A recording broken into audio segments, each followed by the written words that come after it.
abantu basabye akazi bari 1,100,000 birenga, akazi gahabwa abantu 3,000 gusa. Mu mpamvu zimwe zibitera, inzego za leta zimwe zishyira ku isoko imirimo zigakoresha ibizami, abantu bagatsindira akazi ntibabashyire mu myanya. Inzego za leta hakwiye kubamo n'abakeya kurusha abo ngabo, hakwiye kubamo bakeya kurusha 3,000. Leta bose barajyamo bashaka iki? Abanyesengero basabwe kugira ibyo bavugurura, barabivugurura bashyiramo amafaranga, nabyo bigiye gusaza zitarataha. Iyo bibagewe nta nsengero nafunga.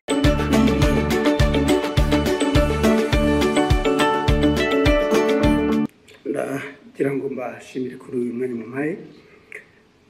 Sinzi niba mwarabonye raporo yasohotse ivuga ko mu mwaka umwe 2024-2025 abantu basabye akazi bari 1,100,000 birenga, akazi gahabwa abantu 3,000 gusa.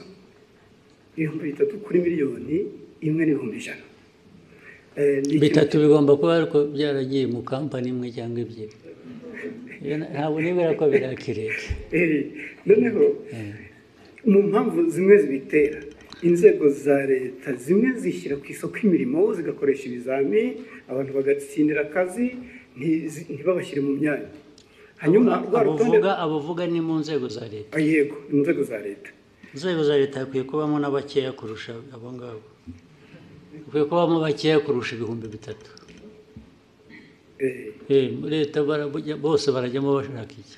1,000,000 urayishyira muri leta igihe ikora iki? Nyakubahwa Perezida wa Repubulika, ikibazo ntabwo ari uwo mubare w'abakora muri leta, ahubwo abo bavunika bakora ibizamini ntabwo bose babikoze nabiyandikishe basaba akazi. Ababikoze ntekereza ko bagera muri 500. No kugira ngo baringanize. Ariko harimo imvune, hari abakoresha ibizamini wenda nko mu karere kamwe ka Nyagatare, ugasanga ikizamini kiri kubera i Musanze. Hari n'umudepite ejo bundi wavuze ati kugira ngo duce intege abo basaba akazi bakina, hajyaho amafaranga ku bashaka akazi. Ibyo byo ni mismanagement, ni imikorere itariyo. Ibyo nyine babishyira ku murongo, ibyo bishobora gukosorwa, ntabwo ari ikibazo kinini cyane. Hanyuma ikindi Nyakubahwa Perezida wa Repubulika, ibirebana n'insengero, abanyesengero basabwe kugira ibyo bavugurura, barabivugurura bashyiramo amafaranga, nabyo bigiye gusaza zitarataha. Iyo bibagewe nta nsengero nafungura nimwe. N'ibyo dukora tubikora nyine byose kugira ngo abantu nayo insengero muri development, muri ibi byose twavugaga intambara ziri ku isi na survival y'igihugu, insengero zifitemo uruhare iki? Nazo ziratanga akazi se?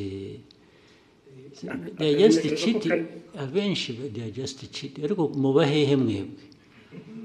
Ngewe ibyo mbona ko ari abantu huzuyemo ububande gusa, kurwana n'ababande bari mu churches nabyo nta mpuhwe mbifitiye na busa rwose. Ariko mwebwe abakoroni barabarindagije, namwe murarindagira. Ubu ibintu twirwe tuganira ibintu bya church, ibisengero, wagiye mujye guhinga, mworore, mujye gusenga nushaka usengere kuri telefone.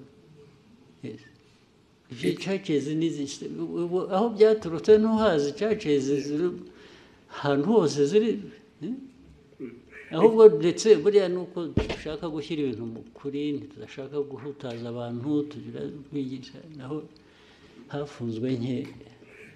Ikibazo kirimo Nyakubahwa Perezida wa Repubulika, kubera hari uturere tumwe zifunguye, abaturage baturuka mu turere aho zifunze bajya gutera umubyigano.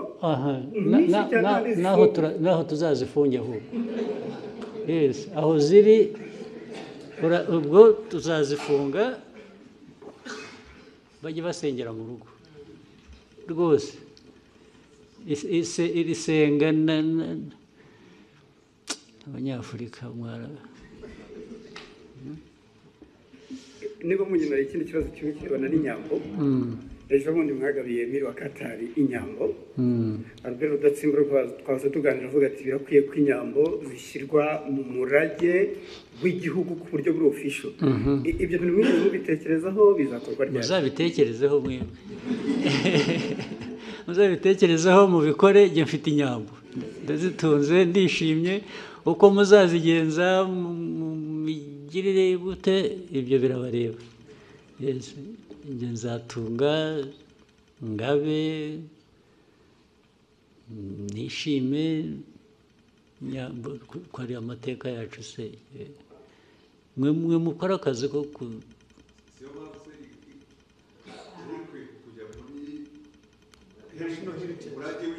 ibyo birabareba muzabishyiremo njyewe.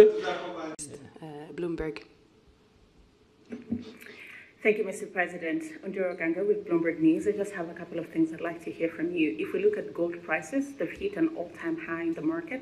In the context of Rwanda, IMF projects that by the end of the year, gold is going to account for half of your export revenue, about $2 billion by the end of this year.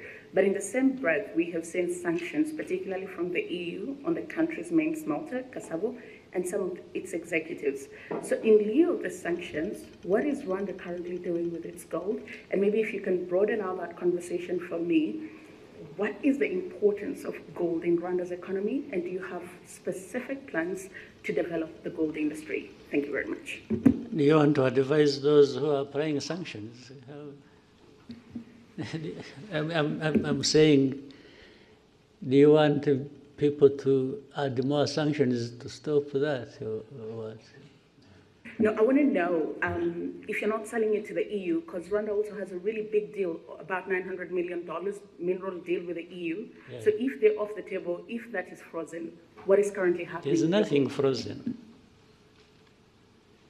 There's nothing frozen. You know what they sanctioned? They are individuals who led that refinery. But the refiner operates, right? So that I don't misquote you, Rwanda is still selling its gold to the EU? It's selling gold to the market. Whether EU, the Gulf region, or United States. I don't know whether I'm getting your question properly, but there is definitely gold. We have gold here, by the way. Do you know it?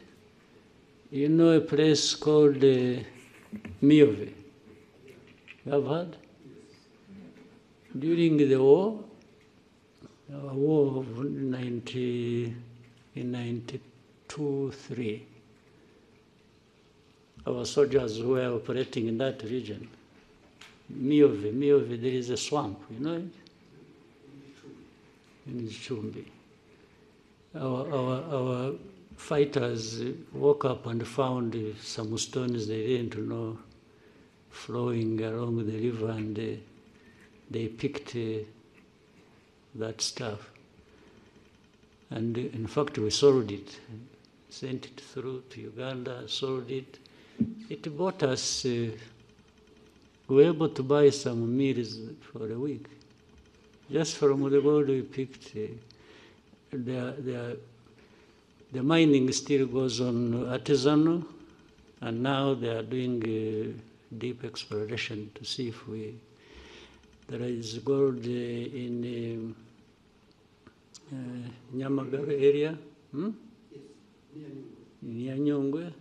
A lot of gold comes from there, and so on and so forth. Then more gold comes from, and gold has been coming through here or sold here from Congo as it goes through Burundi or goes through Uganda.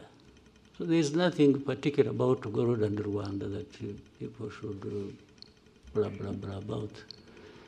Even the refinery, but you know the sanctions, if you followed the sanctions, they sanctions 2 individuals. What does that have to do with gold?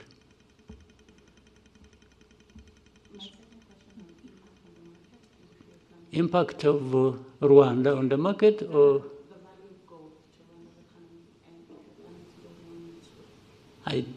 well, it must be there. I haven't calculated it, but the impact must be positive, must be there, relative to the price of gold going up. I've been seeing it is now at around 4,000. Yes, 4,000 plus dollars per ounce, I think. That's huge. As you see it, you may end up, and it has nothing to do with Rwanda, you may end up having wars around gold, those who need it and those who produce it in the world. And those who have more will get more involved than those of us. We are talking about young or small people. Rwanda always carries the burden of the whole world by itself. You know, there are people doing everything, even in a worse form than probably we're accused of, but they prefer to point at Rwanda for everything. Can you imagine Rwanda being a point of reference to do with this global network of gold trade? You get it clearly that it is politics, it is geopolitics, it is some nastiness that goes on every day. Otherwise, how does Rwanda really surface in all this?